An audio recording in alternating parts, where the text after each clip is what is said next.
নিজেদের অভিষেক বিপিএলটা রাঙাতে পারল না নবাগত দল ফকিরের পুল ইয়াং মেন্স ক্লাব।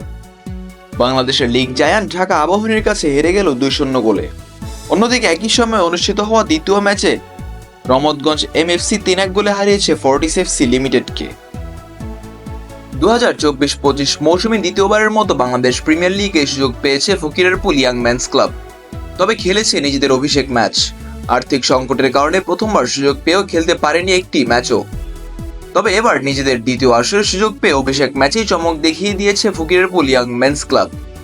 তবে পুরোটা ম্যাচে আবাহনীর সাথে চোখে চোখ রাঙিয়ে লড়াই করার পরও 71 মিনিটে গোল হজম করে বসলো ফকিরের পুল ইয়াং মেন্স ক্লাব।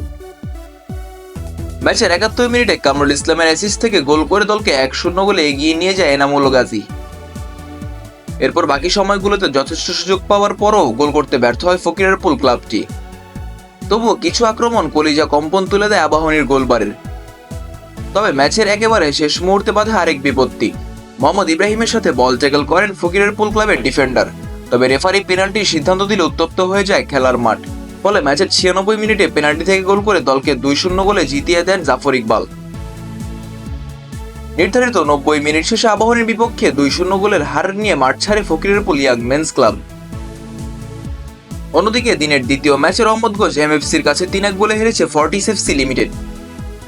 ম্যাচের প্রথম থেকেই দুই দলের খেলা চলতে থাকে আক্রমণ পাল্টা আক্রমণের মধ্য দিয়ে। তবে দুই দলই গোল করতে ব্যর্থ হয় প্রথমার্ধে গোলশূন্য থাকার পর দ্বিতীয়ার্ধে টনক নড়ে রহমতগঞ্জের। ম্যাচের 59 মিনিটে বোয়াটেং এর অ্যাসিস্টে গোল করে দলকে 1-0 গোলে লিড এনে দেন মাহমুদ ওশিয়ে। এর ঠিক 8 মিনিট পর কাহরাবার অ্যাসিস্ট থেকে গোল করে দলকে দ্বিগুণ লিড এনে দেন তাজউদ্দিন আহমেদ। এর ঠিক 3 মিনিটের মাথায় বোয়াটেং এর অ্যাসিস্টে দলের তৃতীয় গোল পূর্ণ করেন ফেলিক্স হনুসুগবো। দলের হার এড়াতে পারেনি ফর্টিস এফসি লিমিটেড, তবে পরিশোধ করেছে একটি গোল। ম্যাচের 74 মিনিটে মনজুরুর রহমানের গোলে ম্যাচ জিততে না পারলেও ব্যবধান কমিয়ে নেয় ফর্টিস এফসি লিমিটেড।